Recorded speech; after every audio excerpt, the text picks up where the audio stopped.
Get ready to find your name with Makoto Shinkai. Welcome to Popcorn Talk, featuring movie discussion, news, and interviews. Popcorn Talk. We talk movies. And now, here's Popcorn Talk's Otaku Movie Anatomy. Oh my god, are we shuffling? Yeah, well, we gotta get. Yeah! I missed the memo. Just hype music! Are we dancing again? Yeah! Welcome to Otaku Movie Anatomy. And be sure to subscribe, rate, and comment on iTunes. And hit the thumbs up on YouTube and follow us on Twitter at The Popcorn Talk. I'm your host, Maxwell Song. And with me is our usual guest. I'm Yuma Ninja. You can find me everywhere online at Yuma Ninja. And then we have a special guest, spectacular human being. Yeah. Doc, hello. Hi. It's wonderful to be here. Thank you. Where can they find you, Doc? You can find me on Twitter at thedoc213. And I want to thank Rad Wimps, who sings that song. I just wanted to say that because that's like a very interesting name. Red for Wimps? Rad Wimps. Oh. Rad Wimps for their spectacular J-pop action song that they have for your name. Woo. That was a rad song. It was. Oh! Bunch of whips. So we're going to talk about Your Name by Makoto Shinkai. It has been critically acclaimed in the Japanese animation movie world. And rightly so. Oh, very, Yes. very much so. It's a beautiful movie. It has made 930 million when in its opening weekend, I believe. Yeah. Which is like Dollars. unheard of in any sort of like Japanese movie. And now it has made 158 million US dollars. So it's for a animated movie, it's definitely That's up big. there in terms of successes. I believe it is the number 5 most ranked movie. Wait, is the fourth? Okay, it's the 4th highest grossing movie in Japan, which has passed Ponyo and Avatar in Japan. Wow. And you gotta understand, they love Avatar over there. Yes, they love Avatar. I'm just glad I passed Ponyo. Yo, I mean, You don't like Ponyo? It was such a disappointment. I mean, yeah, but it's a Ghibli movie, and and that's what was that?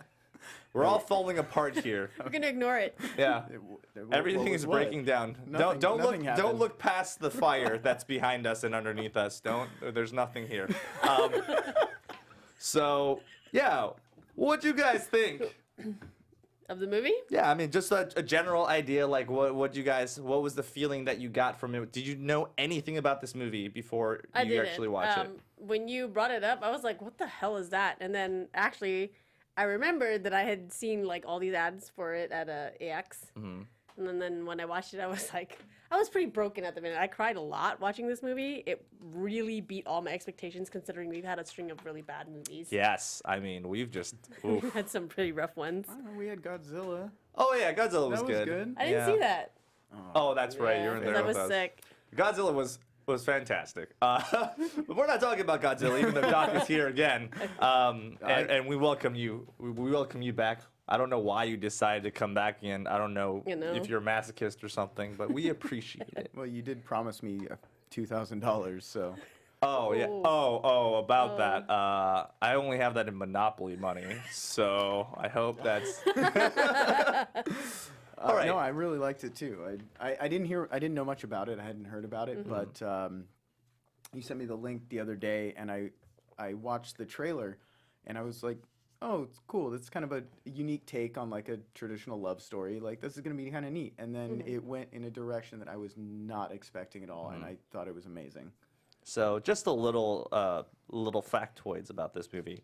It was directed by Makoto Shinkai, and if you don't know what he does, he's best known for 5 centimeters per second. And if you've seen that, it is just like heart-wrenching youth drama about love, and it will devastate you if you've ever felt human emotions. What are those? I don't know. I hear they're dramatic. I don't know. He did Voice of a Distant Star, The Place Promised in Our Early Days, and those were the first 2 that I've seen from him come out. And I personally really loved Voice of voice of a distant star, excuse me, because it was about mechs. And that was my first introduction to him. So I thought, like he was just gonna do mechs, but really, what he actually ended up doing was doing a lot of other movies about love. Most of his movies are about love. I have not seen any of these movies. They're all Double that. They're excellent. Wow. Garden of Words is kind of your typical drama. Children Who Chase Lost Voices is very Miyazaki. It's like dead on Miyazaki movie. That sounds so familiar. What was that one? When or what? When? A couple of years ago, like 5-ish years ago. And he recently just did something called She and Her Cat. Oh yeah, no, actually I've heard of that one. I'm sure people have seen that because it was a very popular like short form anime, and it's also very excellent. And it's very sad. Oh, it's also very sad. So because I feel like a lot of his movies are very sad. Yeah. I don't know. I mean, I guess if you talk about love, like sadness is sort of going to be an inevitable thing. But I was reading something about this online, and then there was some review, I don't remember, but it was like, oh, this is like one of the great anime tragedies of our time. And they're like, it reminds me of like the sadness that you felt watching Grave of Fireflies. And I was like, really? No, I was like, Max, what did you make me watch? No, that is an exaggeration. There's nothing that's as sad as Grave of the Fireflies, except for like maybe Barefoot Gen or something. But if you don't know what that is, it's a very brutal, like old school anime about World War II and everything being on fire. Anyway, let's get back to this movie. Yes. So the actors for Taki is Ryunosuke Kamiki. If you don't remember him, I don't know why you wouldn't. He's Seijiro Seita from the Rurouni Kenshin live action. Oh. Which is incredible. Which is incredible. Which is amazing.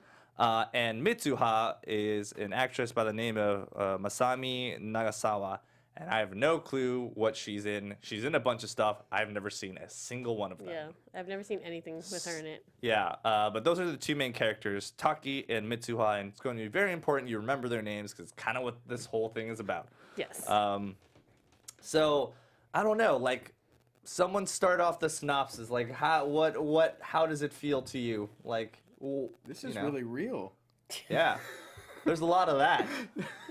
Because I feel like, okay, so when I looked at the trailer, I was like, oh, it's a love story. Then I watched it, and it's like, it's actually more of like kind of supernatural time travel included in it. So it's kind of like... It's like sci-fi-ish? Yeah, because basically it's this, how old is she? She's like a high school girl, wakes up and like seems like something weird has happened the day before.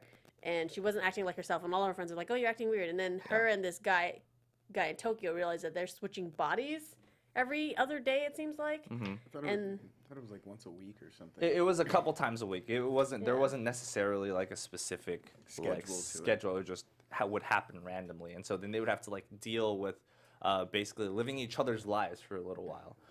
And as they do live each other's lives, they start to. In the beginning, it like sets everything up between Mitsuha and you don't really see Taki. Taki's more towards the second end of the first act. But Mitsuha is the main character. She is from the countryside. And, what is the name? Itomori, yeah. And it's a very small like shrine town, and they basically live around a giant lake, the giant craterous lake. Because it was made by a crater. And she is a Shinto priestess. She's one of the Shinto priestesses, and her family runs like one of the biggest Shinto priest stuff ever. And of course, because she has to be one, she's kind of like ostracized by the other kids because they're like, oh yeah, they already live in the countryside and they're already bored. And so it's a sort of the like, now you're so in the boonies, you are the most boony of the booniest of the people. And so she hates that, and she wishes that hopefully one day she'll be able to become a what is that called? A ikemen from Tokyo. Yeah, a good-looking boy in Tokyo. Yeah. And then you start off with Taki. Well, one more thing about her that she kind of had the worst end of both spectrums Oh, because Yeah. her right. father was also, Also the like the mayor, Yeah. which he was just constantly on her about like looking good for his kind of Yeah. Yeah. benefit, and so yeah, she was not happy where she was. No, she was having a very dramatic childhood. Yeah. And then so she wakes up one day as Taki, and Taki is a normal Tokyo boy who wants to become an architect. He has a quick temper. He's always getting into fights, but he has a nice group of friends, and like he works at this Italian restaurant, and there's a senpai that he's crushing on. Yeah. And obviously this is Mitsuha, and so Mitsuha is living through Taki's life in Tokyo, kind of being able to experience everything.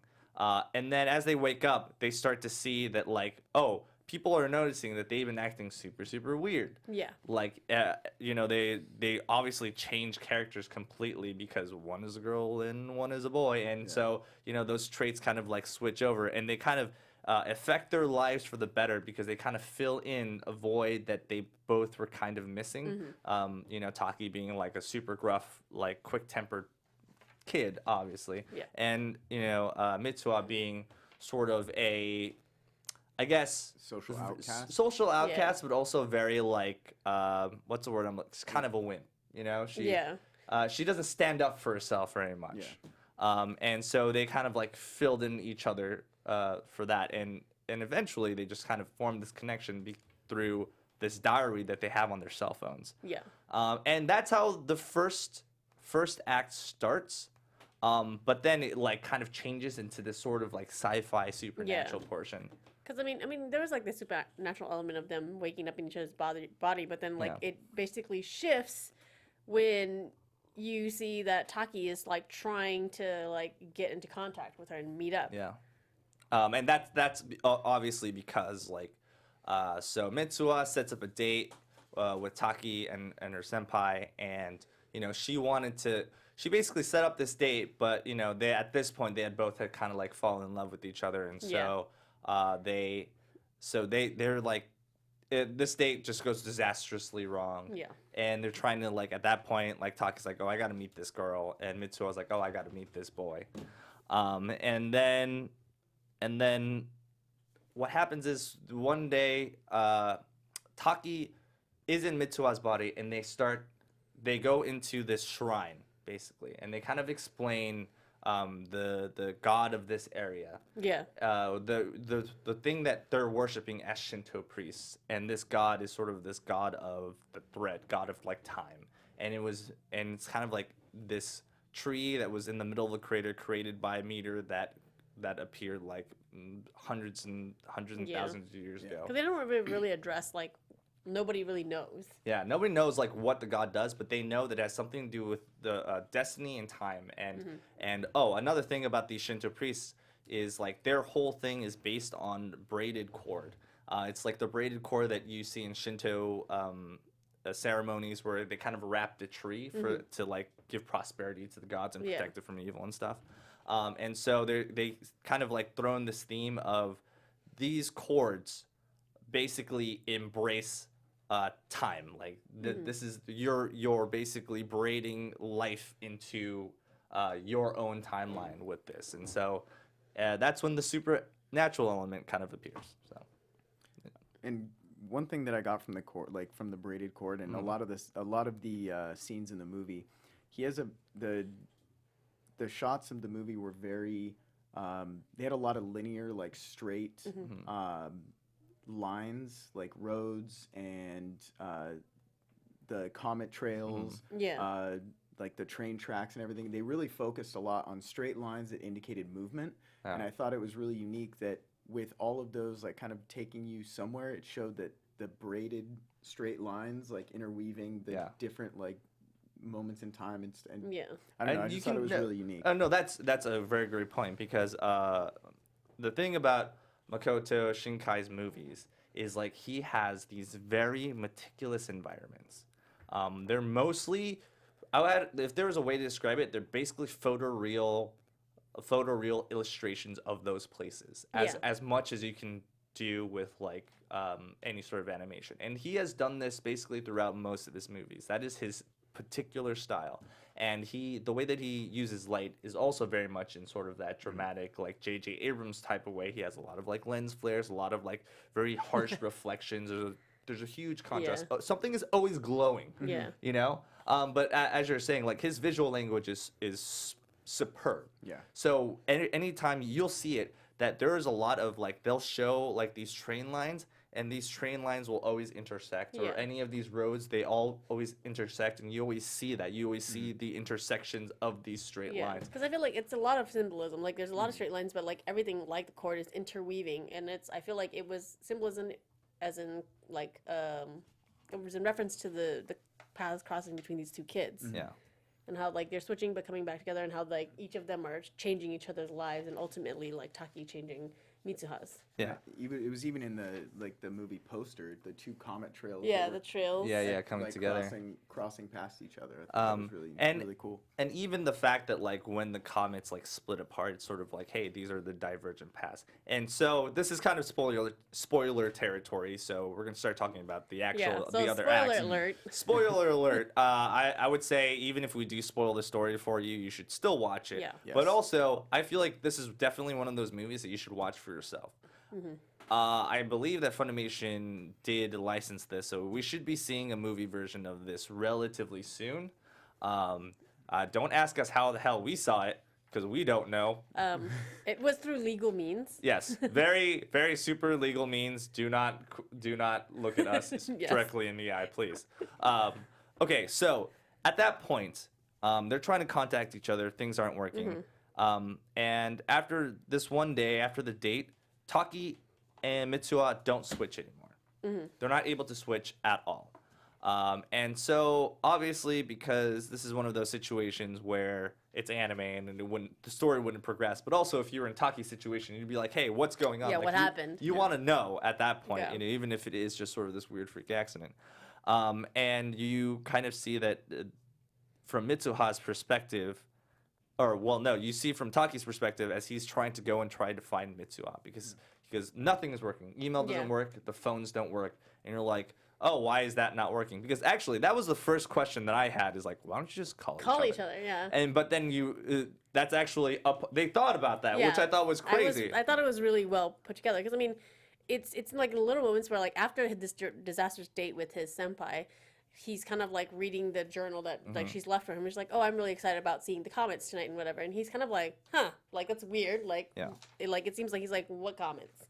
And then he's like, okay, I'm gonna try to call her. And then nothing works. Yeah, and so he tries to find this town. As like time passes on, he starts to like all the people around him start to kind of forget everything about the fact that he was Mitsuha as well. But also he starts forgetting who Mitsuha is. Like he can't like understand. He knows he's looking for someone. He can't remember her name. But he remembers this town that he drew. Yeah. And he like sees these scenes and he's like, oh, this is really nostalgic and feels really important. So he has to go out and try to find this girl.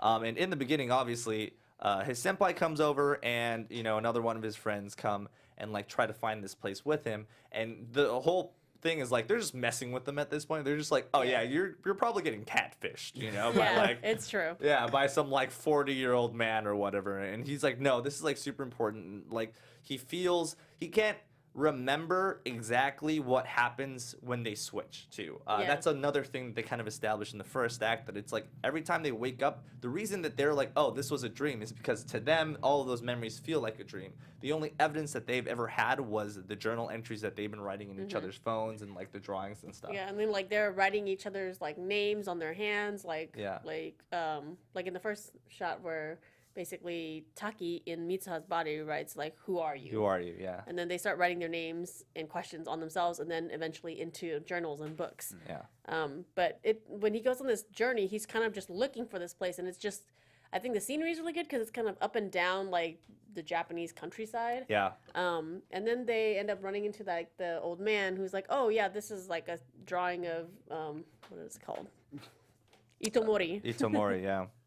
And he's like, oh, and they're like, oh, you know where Itomori is? And he's like, well, it hasn't been there for a while. And yeah, they're for like, like 3 years. For 3 years. And it's like, what are you talking about? And so they drive over, and basically, the scenery that he's seen basically all the time for the past like couple of weeks or the month or whatever, he like looks and he's like, oh, this is the place, and then he goes over and he sees that the whole town has been completely cratered.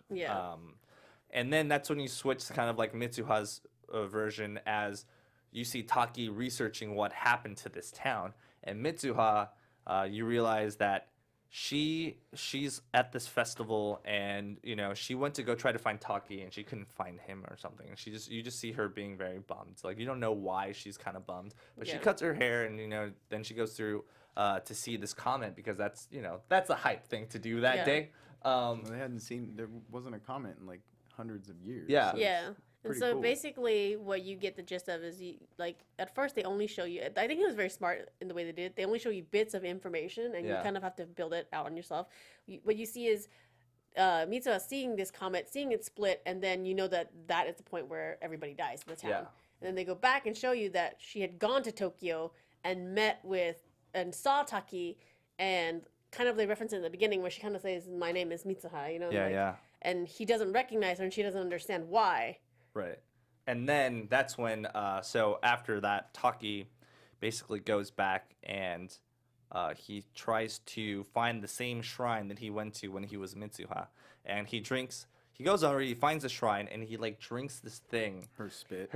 Yeah. Which the thing in the beginning is that one of her Shinto traditions is that what they do is they chew up this rice and they spit it into a cup. And then, so it's like a way of making, like, I think it's one of the oldest traditions of making sake, and it's like sake that you give to the gods. But you chew up the rice and mix with your spit, you put it into like this thing where it ferments and becomes sake. Yeah. And delicious. And so that's what he thinks in our mugs right now. Yeah. Well, I mean, I spit in your cup for sure, so. I'm glad we're all on the same page. Yeah. Delicious. Drinking the drink of the gods. Yeah, now we're all bonded together. And so he drinks Mitsuha's spit sake. It's like, it seems silly, and I was just like, ugh, when I saw it. But, you know, it's like kind of romantic because it's like supposed to be like their kiss or their whatever. Indirect kiss. Yeah. And so he kind of like goes back and he possesses Mitsuha's body again. Well, it was like the shrine was... It was at that point, up until then, I thought it was like alternate dimensions or something like that. But then when she had gone back to Tokyo and saw him, and they didn't know each other, and then it was kind of at that point I realized it was the same dimension, just different timelines. Yeah. Exactly. And that it was like 3 years before. And the shrine was like the meeting point of the timelines. Yeah. And so like drinking it, he was able to finally like meet up with the correct timeline. And to that fact, then this comes like this really beautiful sequence of like him basically traveling through Mitsuha's timeline. Like, you see her whole life basically, you know, from like what made her the way that she was, what made her dad like estranged from Shintoism, what she basically wanted up to that point that she met Taki. And so you see that like in a weird way, like Taki has saved Mitsuha in like from boredom, basically, from from the life that she was like obviously not happy with. And obviously like basically ties the bond together even more. Another thing that they kind of like show but they don't really mention is like he has like this braided cord that he wears for good luck. He doesn't know why he wears it. He doesn't know where he got it from. And then you see that like as he goes back in time 3 years ago, that Mitsuha did go over to see Taki, and she does see Taki, but because it was 3 years ago, he doesn't recognize her at all. And even though like Mitsuha knows all this stuff about Taki, like Taki has no recollection. But at the end, she kind of like she's like Taki's still interested for some reason. It's kind of like this whole idea of destiny. Like, destiny. This sort of he like has this feeling of like, oh, I should ask her name because this person's gonna be important to me. Yeah, exactly. And she, in the beginning, he's like, oh, this girl's super weird right now because she's just basically like up in his face, just kind of like breathing in his direction. And then she just like says his name, and he's kind of like, whoa, like, how do you know me? Which, I mean, if you don't understand it from like a Japanese like social aspect, like that amount of like, because she doesn't say his last name, which means that she's familiar with him. Yeah. So like it would be weird. Like we just don't call each other. Like I don't say like Max. I would be like whatever your last name is. Song? Yes. You don't know my last name? You Mr. jerk. I'd be like Mr. Song. It's Salts. It's Salts. Yeah, Salts. Hello, Mr. Max Salts. That's me. So it'd be weird if we didn't know each other and I said Max and I should be calling him Mr. Salts. Should be calling me Saltson. Yeah. Saltson. I love that name actually. It's pretty dope. Are you gonna change your online handle to Saltson now? It's Saltson now. That's your new name. Saltsamas. So at that point, you realize that this is, it's like half religion, half time travel. Yeah. I'm going to leave the conclusion, but only because I really do want people to watch this, and I've basically sort of whatted your palate, and you're probably thinking what happens to them? Yeah, I mean, clearly, is it a happy ending or a sad ending? It could really be both. Yeah. But I believe that you would very much enjoy this movie, so definitely watch it. Yes. But yeah, that's basically the synopsis, and now we're gonna kind of we're just gonna talk about its themes. What do you think its themes are? I mean, Well, there's, what did you always- get from it? Doc. Well, not so much about the theme, but one of the things that always I always find these movies is kind of odd is we get so invested in this love story, right? Yeah. And it's like this perfect, not perfect, but you just are rooting for them to fall in love. Yeah. And then you take a step back and realize they're fucking teenagers. Yeah. Yeah. Even if they do meet each other, that's not gonna last. And it's this Yeah. jaded part of me that I So that's dark. totally. But no, I totally understand. But that's why I like this because in a weird way, it still examines a lot of different relationships. Because you're right, when the senpai and when Taki, when they kind of get together on the date, it doesn't work out.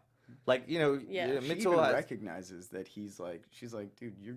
Yeah, Yeah, you're you're, totally in not love into with someone me, else. yeah. Yeah, and he was like, oh no, I was totally into you before. I don't even really. And that to me is very much more it is about the destiny of it because now that their fates are sort of intertwined, they have to sort of, or it's sort of hey, true love or star-crossed lovers. Those beautiful old school, totally for unjaded people, unrealistic love stories, which I get it, unrealistic, but I really love how Shinkai has done that, because most of the time it's fucking cheesy. Yeah. And I feel like they did a really good job in not discussing. I mean, this is a recurring trope in anime where everybody's like, oh, the red thread of destiny. Yeah. That braided cord is red. Yes. And so they're going to end up together. It's something they don't even talk about. You watch anime, you know. You just know. it. But I liked that this kind of even the way that things they consistently try to paint this imagery of these two people's lives are entwined that red thread of destiny and they're going to end up together. Yeah. Yeah, I liked how they, like you were saying, I liked how they didn't treat the audience as stupid. Yeah. They didn't.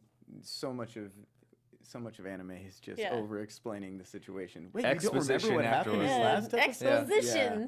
And It's it's always the little thinking in their head where it's and this is the time travel powers, and it must be the gods that are Yeah. if they had that part, it would have been really dumb. Because I mean, it's funny because even maybe it's just I've watched too much anime. Which it's even when they show that cord, and even in the animation sequence, at no point is that thread tied to their pinkies. It's always a pinky on the one person, Yeah. and then somebody else is holding it, and I'm just oh please Don't please do don't that. do this. But it was definitely more hey, it was the way that they played off as it's a lifeline. Yeah. A lifeline, and they're always grabbing for it, or it's or it's on her head, which or She had it ties in her her hair. hair. She ties it in her hair, which yeah. which is important to her because it she also constantly braids her hair as well, and I think it's sort of it's all part of it. It's the little Yeah, nuances. it is. And I would have to say.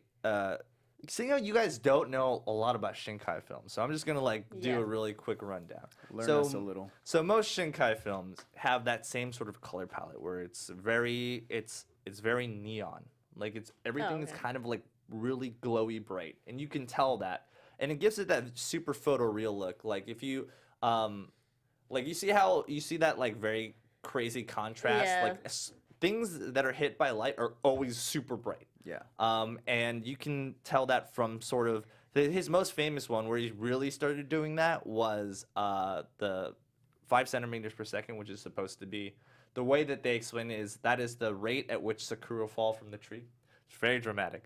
But his color palette for that is basically you see one like sakura blossom come out and it's like wet and you just see the light hit it and it's like pink and glowing. And so he has like he has a very particular look for his light. His animation, he also does this thing where he focuses like on little bits of animation.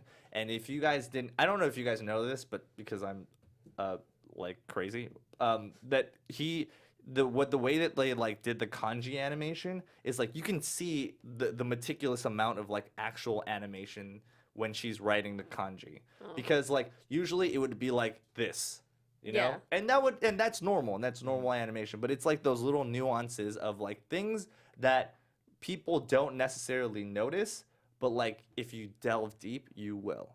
Also like the chewing.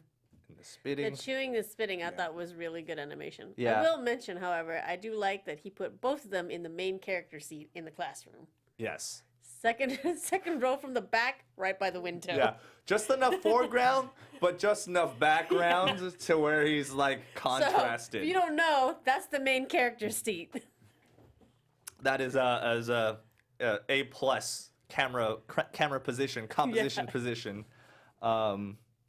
So funny. Yeah, he has a lot of 3D integration. Like, there's a lot of bits in this movie that are 3D. Like when they're doing the Shinto dancing, that's 3D. Yeah, see, you can kind of tell. I feel like I couldn't tell it on. I've seen some like really like how we were talking about Berserk, and then like we've had this discussion about Love Live, where like when they do Love or CG, like cell animated 3D or whatever, it's like they look like weird dolls and they have like no life in their eyes. I didn't actually realize there was any 3D in this. I couldn't tell. Yeah, and it always seems like it's everything's sped up a little in the 3D. Yeah. Like anytime they do like any sort of like flying scenes or anything, it just seems like everything's going just a little too fast. It's like, kind of just takes you out of it. But I couldn't tell in this one. It's very little, but there's like more visual effects. The thing is, the way that he colors everything, it hides a bunch of that. But he likes to integrate at least a little bit of it. And I feel like in the industry, he does it kind of the best. Yeah, because I feel like I would have to agree. Like, I think this is the best version of that kind of style that I've seen. Because like I think everybody who's tried to do that 3D really falls flat. It is sped up. Everybody looks kind of fake and like weird, and like it falls in that like uncanny valley of like it. Yes, it looks like what it's supposed to look like, but then there's just something that's off about it, and it's like unsettling. Yeah, it's like they just.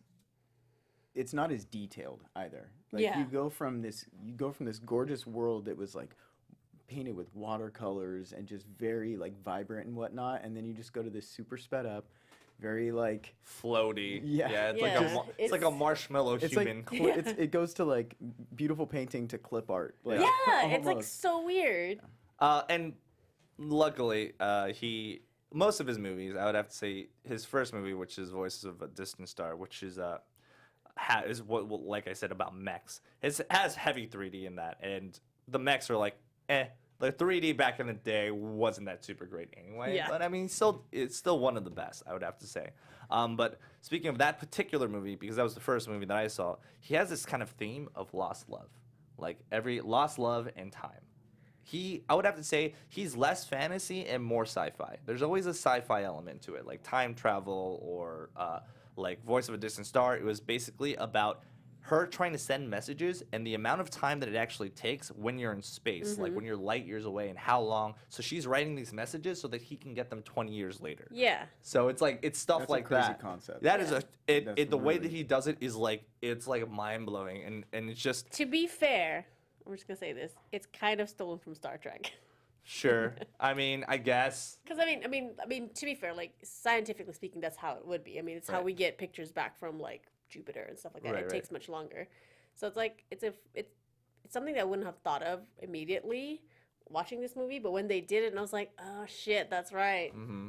Well, when I watched this movie, I immediately thought of that Keanu Reeves movie, Lake House. Yes, me too. I was like, yeah, it's kind of like Lake House. It's also like Freaky Friday. If you put Lake House and Freaky Friday together, it is. You kind of get like the same concept. Yeah, I had no idea it was gonna be as like emotional as it was. I thought it was gonna be more like Freaky Friday, funny, haha. You know, like I was like, oh, It okay, has its whatever. funny It's like a moments, yeah. seishun youth kind of thing. But then I was like, oh, this got really deep. The first scene is this. Yeah. This feels really real. Like, There's this laughing. this funny, beautiful scene where she like Taki ends up inhabiting Mitsuha's body again. Yeah.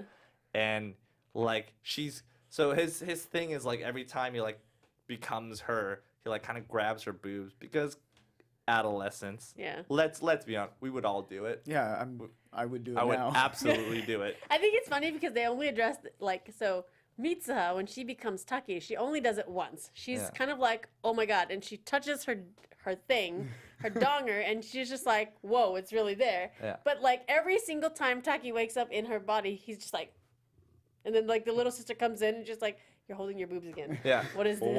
Why are you doing that? And so like what happens is he inhabits the body before the meteor hits, and like he's like crying and shaking them at the same time. Yeah.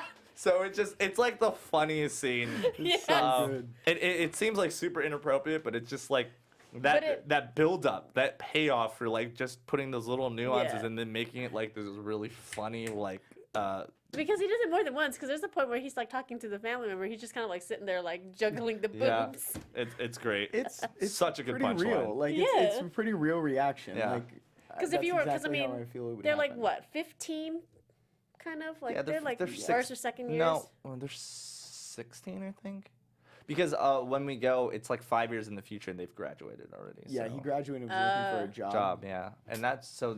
But I don't know if that was like straight out of college, so they could have just been like juniors in high school. Yeah, so maybe like second year. Yeah. So they're like 16-ish. Yeah. So it makes sense. Like if you were a 16-year-old boy and woke up in a girl's body and had boobs, you'd touch them. Oh hell yes, I would. I wouldn't leave the room for I mean, a while.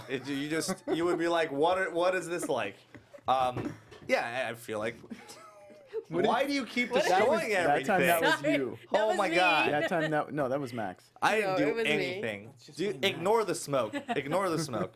Okay, so seeing how you guys have seen, I hope you've seen Boy and the Beast, right? Yes. Yes. Yeah. You saw Boy and the Beast. Have you seen Girl That Slept Through Time? Yes. Yep. Okay, so you have seen all of Hosada's works. So Hosada is another one of the candidates. I wanna say the candidacy to be the new Miyazaki-sama crown.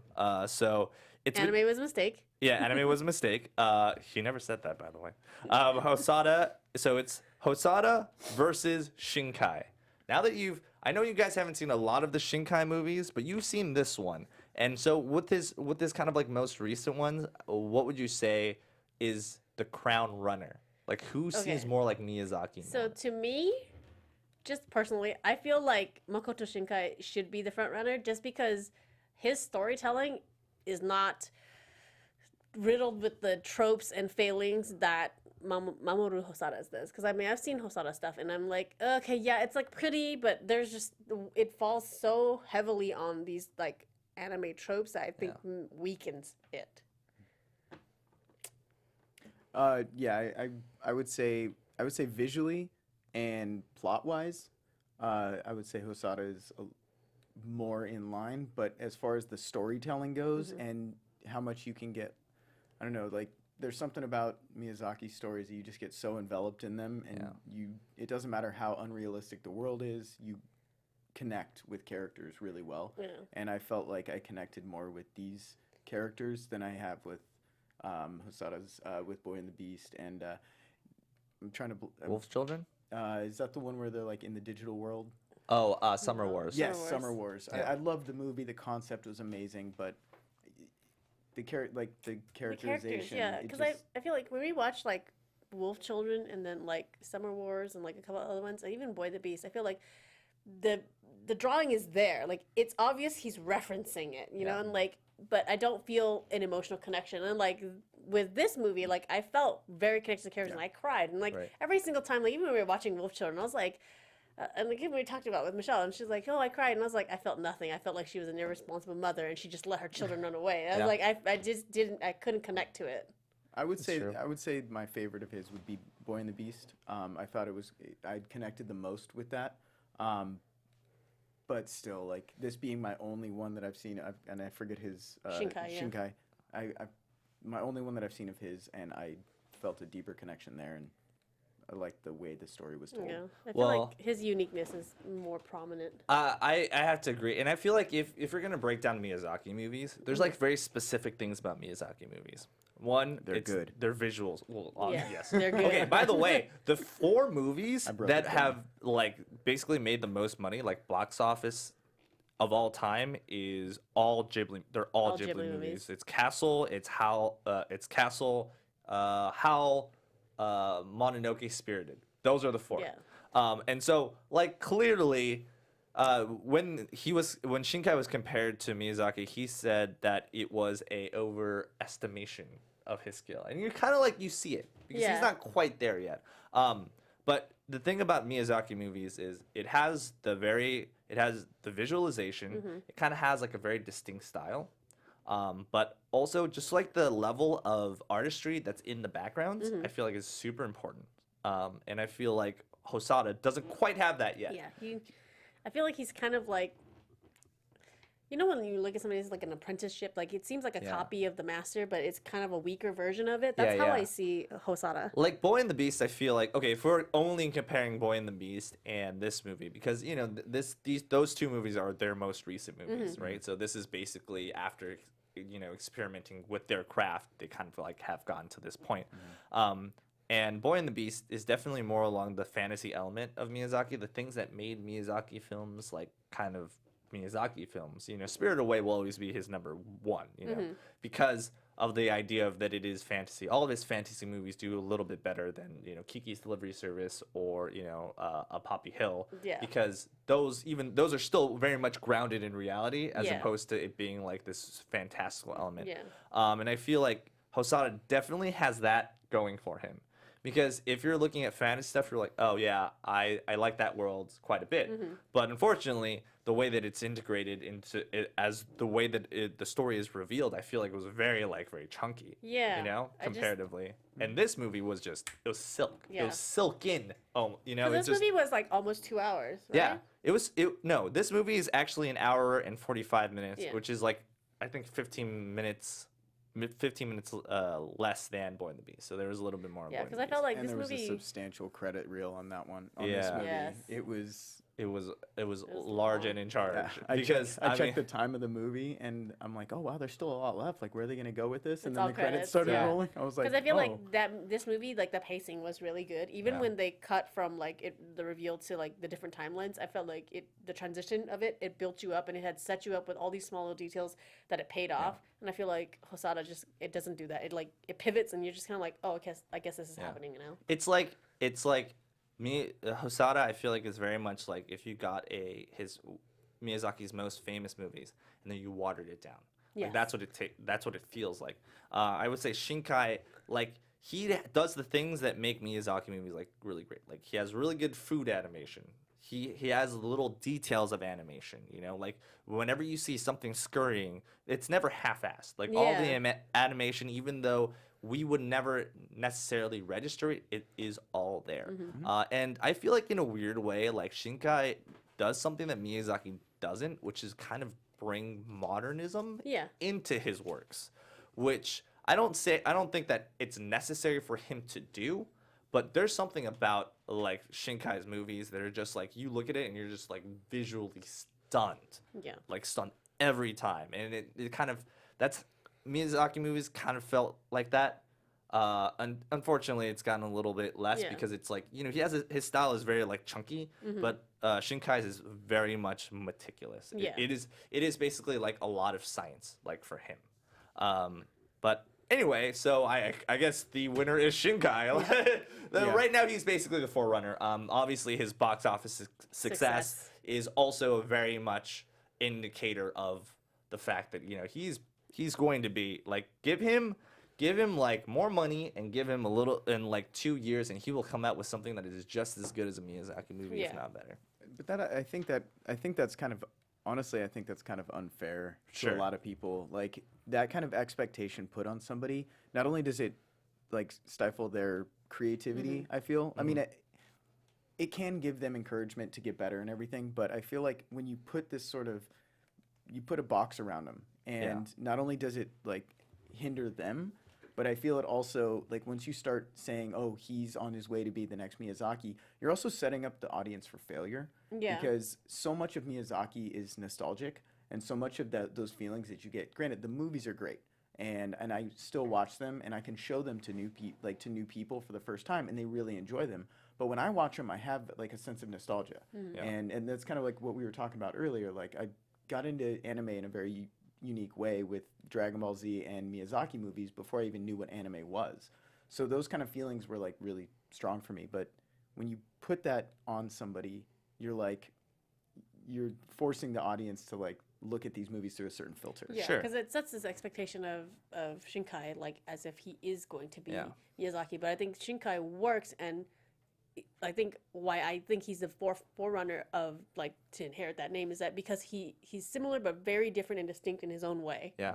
He brings uniqueness, which is what Miyazaki did to Ghibli. Yeah. So the question is, what was your favorite parts though? Doc, you start.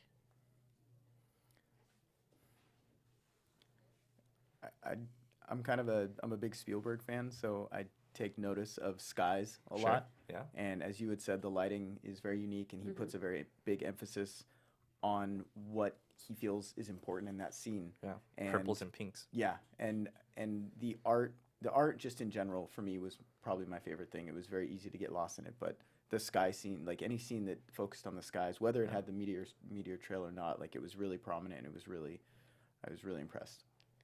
Yeah, like similar to Doc, I think like it's not just like one specific part. It's like the way he drew Tokyo. Like if you've ever been, the way he drew it, the coloring and what he chose to focus on is very much from a young person's perspective. Yeah. Like the cafes, the fun building, like the usefulness of it is like if you're going as a tourist or if you're somebody who's into anime, this is how you were going to see Tokyo. Yeah, definitely. That's a very good point. I was thinking, like, because they have this whole thing about cafes. Cafes for them is sort of Shinkai's way of being like, this is what modernism looks like, you know? And it was just funny, but that's basically Yeah. what high schoolers do. Like, they go find, like, interesting cafes and, like, eat cakes and stuff. And that's a trope that has been done to death. But, you know, like, but it's definitely, like, that level of detail where you're like, oh, he's just going to use one device, and that device is going to be the thing that kind of, like, shows all these very hard to explain things. How do you explain youth? You know, how do you explain Tokyo? Yeah. You know, you just do the things that kids you think would love. Yeah. Basically. I would have to say my favorite part, and I'm going to keep this short, because we've been talking about this movie a very long time, is basically when they meet for the first time, and it's on this on the mountain, and it's just there's nothing to that scene except for sky and colors. And what happens is that it goes into twilight. And so you see the colors go from this orange yellow to pink and purple, and then there's this devastating scene where he's just like, "Hey, I'm gonna write your name on my hand so I don't forget." And it's so dramatic. There's this beautiful music playing in the background. The wind's blowing. The light is just hitting them in like the most beautiful way, and then it just cuts and the marker drops. Yeah. And that's how it ends. The music stops instantaneously, and it's like. You're like, oh my God. Like that one cut was like the most devastating thing in the whole movie. And that is like, that goes to show you the power of editing and cinematography and composition. And that is that makes like anime elevated into an art form. And I thought that this whole movie basically is, but that scene was like, damn, you got it. Like that's what it is. That's true. So we're going to rate it real quick. Right, to the lions. To the lines. I think we know what the answer is. Yeah. Yes. Yeah. Yeah. Definitely watch it. I think it's definitely worth watching. Yeah, the reviews, if you ever see any reviews, the numbers speak for themselves. And if you'd missed this movie, you're missing a damn good movie. And I would have to say it's going to definitely be more in the forefront of anime, especially seeing how it's becoming more popular. So definitely don't miss it. And what are we doing next week? Next week we're doing one of the Dragon Ball movies. Dragon Ball. Doc's going to be back next week as well. Resurrection F? Yes. Resurrection how much F. So make sure to check it out next week. Same time, same place, same guy. Same Same guy. channel. All right, see you next week.